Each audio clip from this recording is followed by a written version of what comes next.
Welcome to Audio Branding, the hidden gem of marketing. Sound plays a more important role in human behavior and our decision-making than you may realize. In this podcast, I'll help you understand the art and science of sound so you can better influence others in business and your life. I'm your host, Jodi Krangle. Let's delve a little deeper.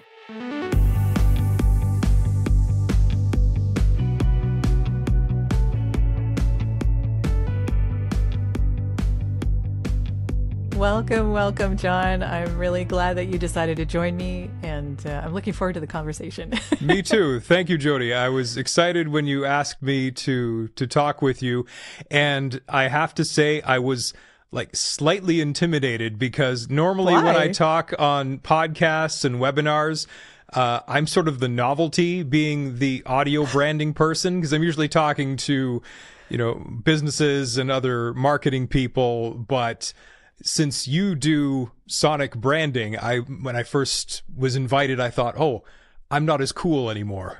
So I'm going to have to think of something really interesting to say. Yeah. Well, I would hope that you would do that anyway. Well, I usually do, but again, you've talked to some pretty awesome people. I know a lot of those people too, so I'm sure they had some great things to say, and some of them I've listened to myself. So yeah. They did have a lot of really great things to say, yes. But I am not a sonic brander. That's not what I do. What I do is voiceover. That's all I do. I just talk to lots of experts like you. Well, I appreciate that. We appreciate that. Yeah, I wanted to know what was going on with this whole audio branding thing because the voiceover community contributes to that. So, yeah, there's so much crossover, and I'm always commenting on voiceover because I do voiceover myself. That was part of how I got started, and you can't talk about sonic branding without talking about voiceover. It's crucial. Like for me, it's that sort of trifecta of music, voice, and sound. And they're inseparable. Yeah, yeah. I think that a lot of people might like to say otherwise, but I would agree with that assessment. Yes. But when we're getting started in this kind of an interview, I always like to ask people that one question that seems to get some really interesting stories. So I'm hoping you might have one for us too. Do you have an early memory of how sound moved you? Yeah, it would have to be a musical memory, of course. I think if it was just sound, I think the earliest would probably just be like the lightsabers on Star Wars. They were just so cool. It's like, where did that come from?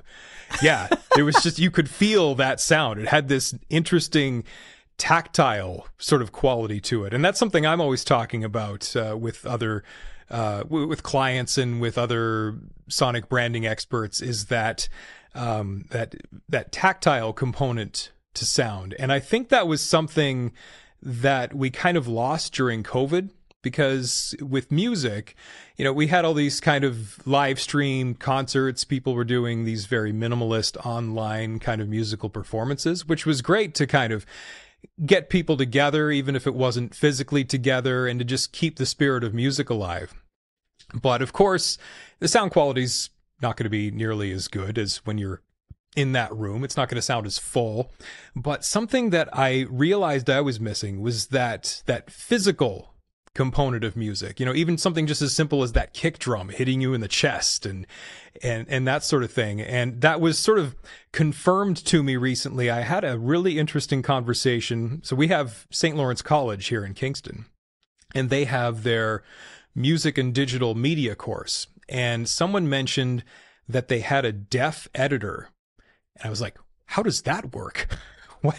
What is that? I need to talk to this person. And she isn't she isn't completely deaf, but she has these cochlear implants, and they help her to hear. But without them, she's completely deaf. And we had this conversation about the tactile component of sound, and she understood all this stuff. I was like, yes, somebody gets it. And I got really excited. Like, I was telling a story about how when I was working in radio back in the day, there was this one fellow I used to work with, and he'd been smoking since birth, basically. So you can imagine the kind of voice he had, and he was well into his 60s. And it was kind of a double-edged sword, because he did have that very deep, very resonant voice. But, I had him read scripts and he couldn't get through like a sentence or two without getting winded. But I remember we had a meeting and we're sitting there and he was talking and I just had my hand on the table casually. And I realized I can feel his voice in the table. Is anyone else noticing this? And I just thought that was just so super cool. Yeah. That's a complete aside to what you're asking. But yeah, early sound experiences. Musically, I think I have to go back to Michael Jackson's Thriller, because I was very young when that came out, and that was the first music, Beat It especially, the first music I remember like getting really excited for. And I remember there was a close friend of my mom's, and it was more like an aunt-nephew kind of relationship.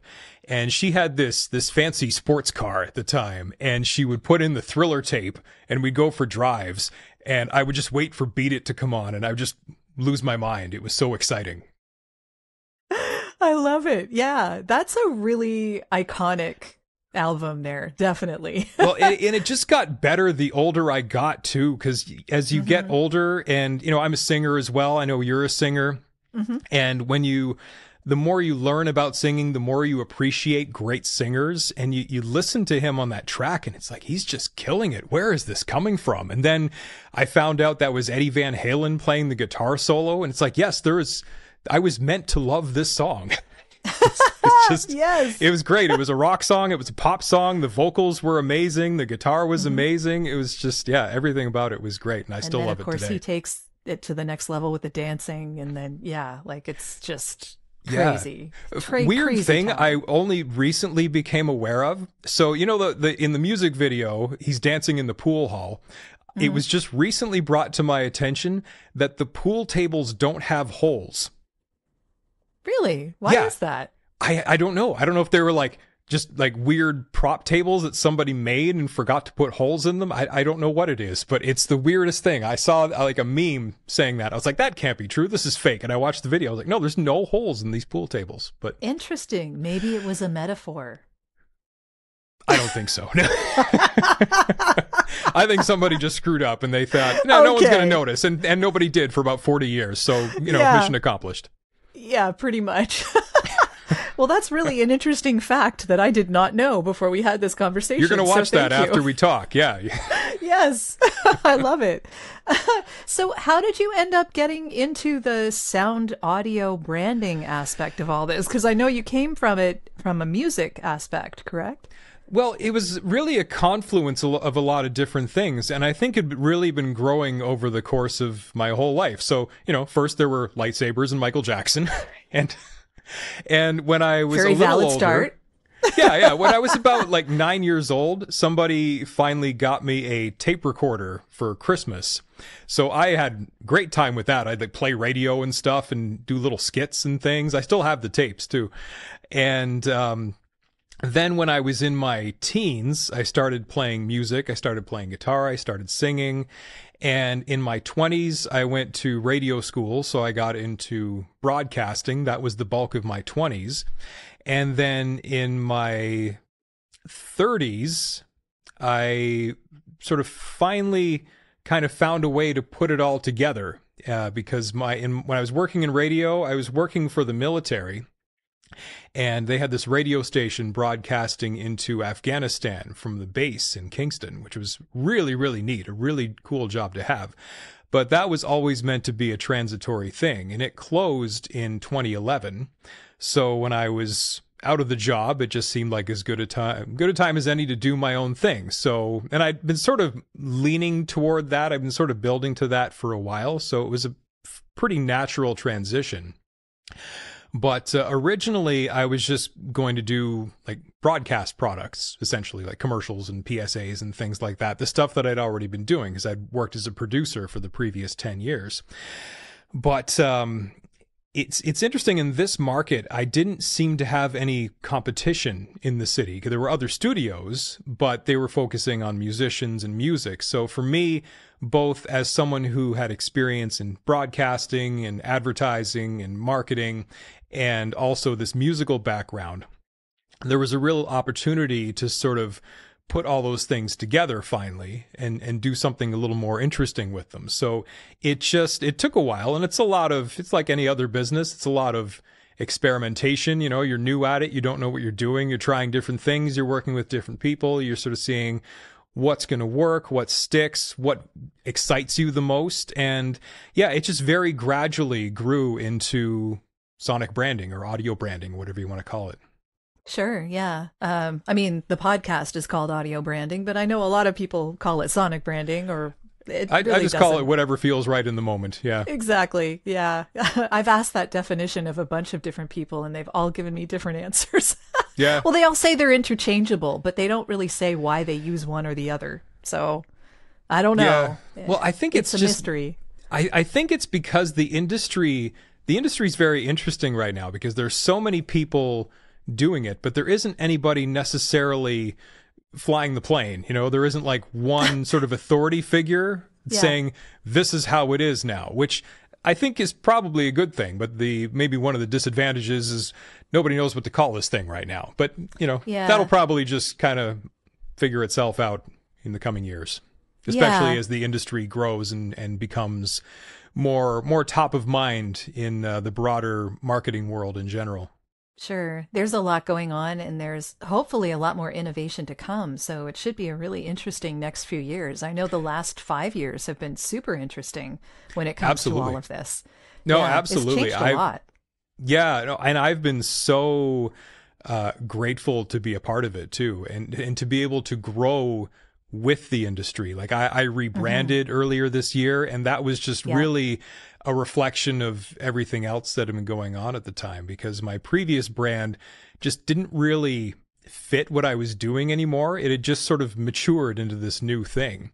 And and even something as simple as like my Sonic logo at the time, which was cool when I made it like 8 years ago, but flash forward to today, and all the things that I'm preaching about Sonic logos and best practices are contradicted by my own Sonic logo that I made 8 years ago. So there needed to be a complete rebrand, both visually and sonically. Yeah. Well, I do really like your rebrand, and I particularly like this sort of musical hoot at the end.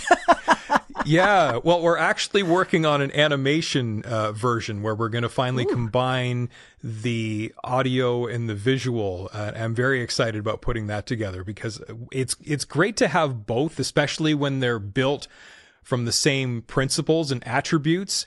But I feel like putting them together, like having that that synergy, is going to make them more than the sum of their parts. And I think they're both going to make more sense together than they would separately, because like I know what the brand is, but we need to express that a little bit better. And I think it's pretty good the way it is, but I think there's more room for definition.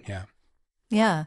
So I'm curious then, because you've done this whole process for your own brand, which obviously you know very intimately, but what would the reasoning be behind the things that you decided to do with your own Sonic brand? Yeah, well, it's so what I did, I basically put myself through my own process, which is really hard to do. It's very hard to do. And any business owner, I think, knows that there are two points of view on your business. There's the way you see your business, and there's the way the rest of the world sees your business. It is so hard to objectify your own business and take yourself outside of it, especially if you are the owner and you're just so close to it and you're so tied to it. And sometimes it's hard to sometimes let things go, especially putting the visual component together, because I explained to the designers, okay, this is where I am, this is what I want to do, have at it. And something comes back, and you have to be receptive to it, because I'm not a visual person, and especially not professionally. So it comes back and you're sort of like, oh, okay. And you have to sort of sit on it for a while and let it grow on you. And then eventually you're like, no, this is good. Yeah, we're good. But for the sonic component and the visual component as well, like my approach to it basically from the start has been, with sonic branding and with sound in general, people don't always grasp sounds the way they do visuals. So I knew I wanted a strong visual component, something, rather striking and something interesting and something with some personality. And I knew I didn't want, like, a lot of sound companies will use waveforms or speakers or things like that, which are fine, but they don't have any emotional content and they don't stand out. Like, to me, it's almost like a barber pole where it tells you the industry, but you can't take any ownership of it, right? Mm-hmm. Yeah. So from the start, and again, even 10 years ago, so on my logo, you probably can't see this in a podcast, but my logo has this. We could let them hear when we release this, we could let them hear it. Yes, absolutely. Yeah. Yeah.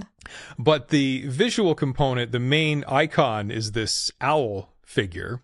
And I just kind of liked it. It just, to me, it had a really good mix of the sort of serious business side of things that you want. And I always wanted that.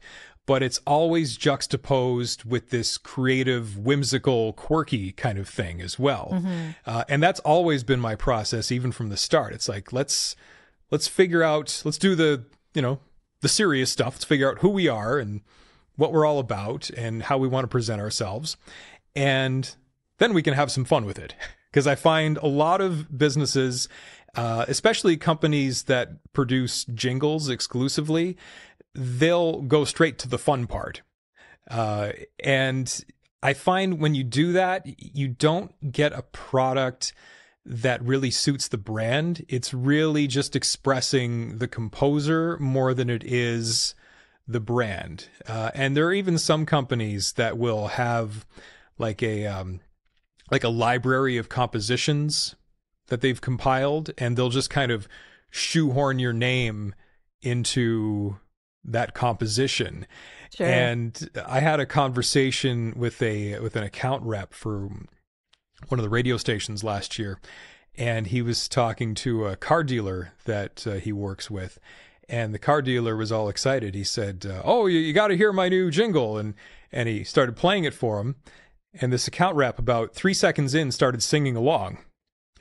And the car dealer says, how'd you do that? That's our new jingle. And he says, no, that was used by so-and-so in Peterborough about 20 years ago. So yeah. I don't know if you remember that Cheers episode when they tried to do a jingle for the bar. No, I never saw that one. I'd love to see that. Anyone who's listening, they need to go and see if they can watch that episode because it's really funny. It's basically this guy saying the same, like playing the same thing on the piano that he was playing for everybody else and just slapping their name in it. Yeah, that's exactly what it is. Yeah, I'll have to check that out. Yeah, I'd love to see that. Yeah, it's pretty funny. I'm showing my age. I've seen Cheers, yeah. Yeah.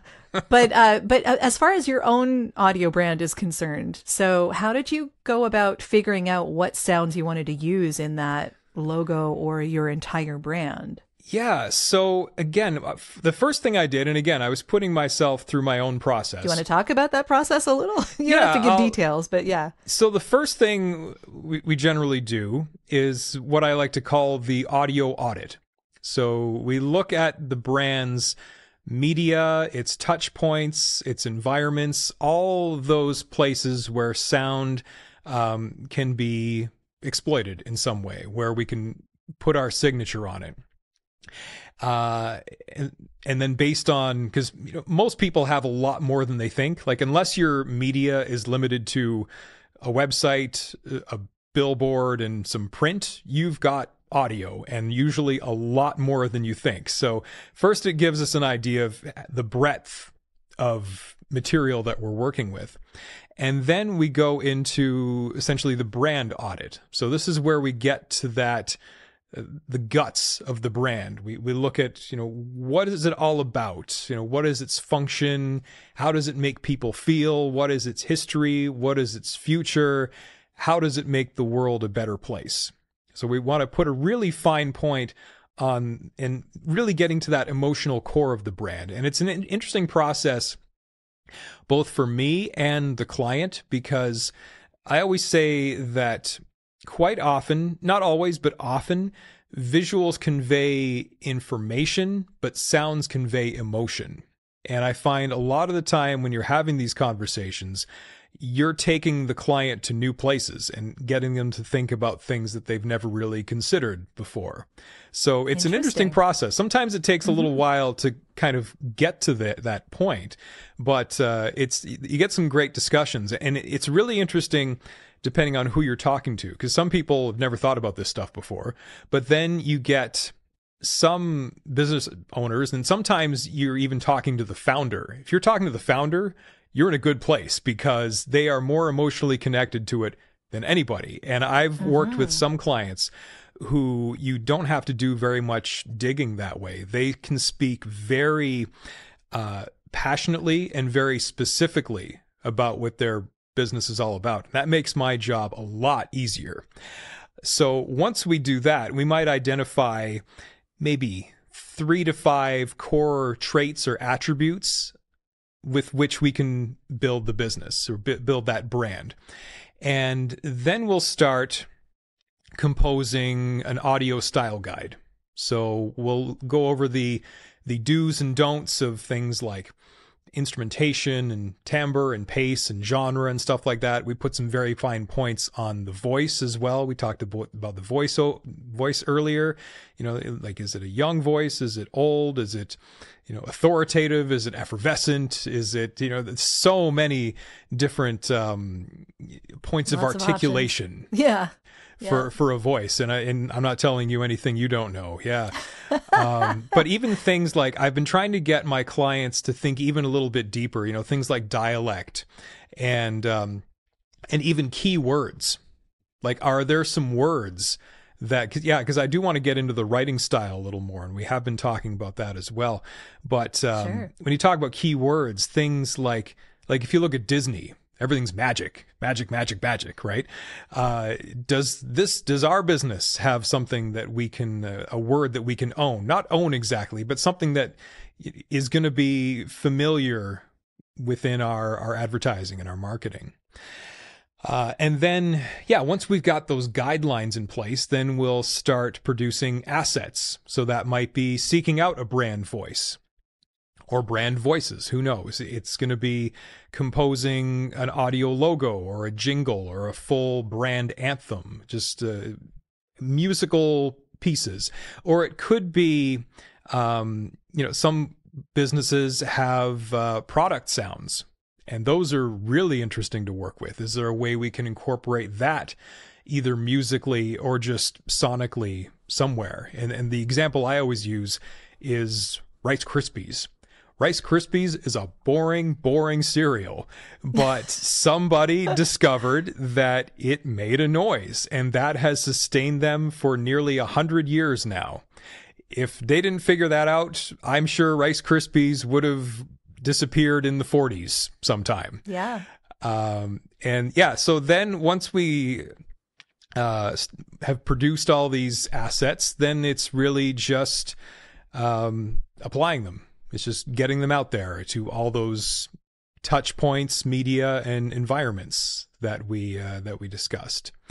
So going way back to my own brand. So I tried to identify what are some of the core traits of SoundWise that we want to express.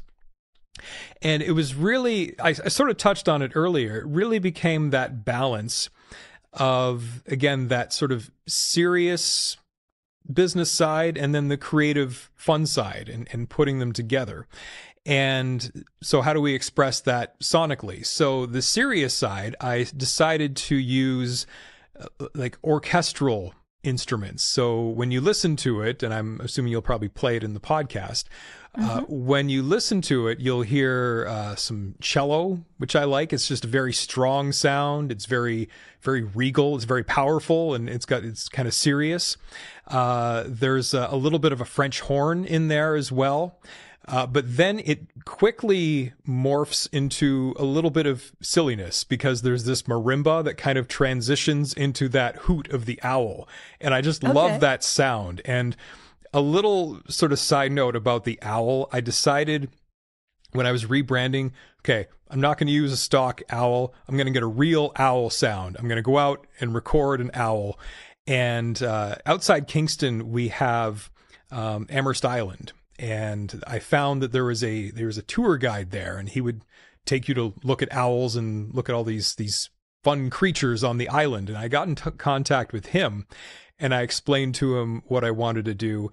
And he basically told me, you could go out in the woods for about 100 years and not find exactly the sound that you want. So I was like, okay, he has a point. Yeah, maybe I don't want to be out there forever freezing my butt off. So I did have to eventually use a stock sound, but I really like that stock sound that we got, because it's a bit silly, and even melodically, it represents kind of the journey that I just described, because it kind of ascends. There's like a little bit of a descend, but it keeps ascending, and then it resolves, and that sort of mirrors, that's intended to mirror that process that I just described. So when you get to that resolution, it's that midpoint, we're there, and there's this fun thing that happens at the end. I love it. And actually, I think it's very effective. So yeah, well done. Thank you. What do you think is the difference between doing an audio brand for a small company and a large company then? Because it sounds like you go into a lot of detail with all of this, but there must be a more, let's say, arduous journey when it comes to a larger company. Is that true, or not necessarily? It really depends on the company. And I've, as you pointed out, I've done work with smaller businesses and with larger businesses. Like for example, last year I did both a real estate agent and a Loyalist College. So, I mean, that's pretty big juxtaposition, like, this huge institution and then one person. Yeah. But it's interesting because it's the same process, but you're working with different people, and they were both really good experiences for completely different reasons. Like Loyalist College, they have their own marketing people.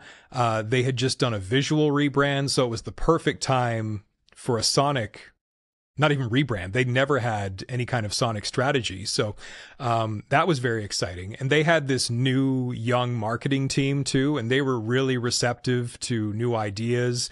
It's always nice when they're on board. Yes. It's great when everything just clicks and everybody's working together. And they had this agency on board that had done their visual rebrand and their overall rebrand, and they were great to work with too. So it was a longer process and it was more involved, but it was all the right people on board. So it did go very smoothly, even though it took a bit longer. Mm-hmm. Whereas that real estate agent, that was also a great experience, but it was just a completely different thing, because I realized I'm not really branding a business, I'm branding a person.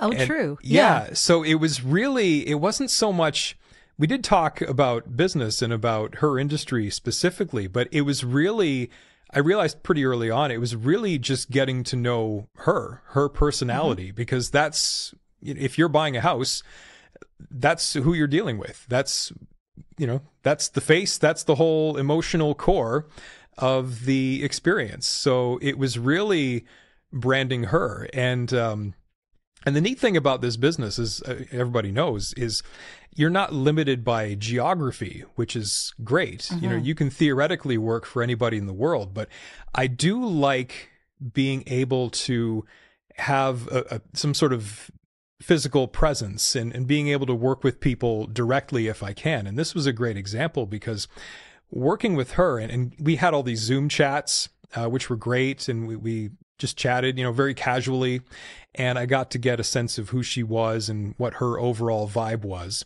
And I was like, I think I know where this is going, but I need something else. I need something to sort of give it that push off that creative edge, right? Just over that hump, whatever that was. So I sort of tricked her a little bit.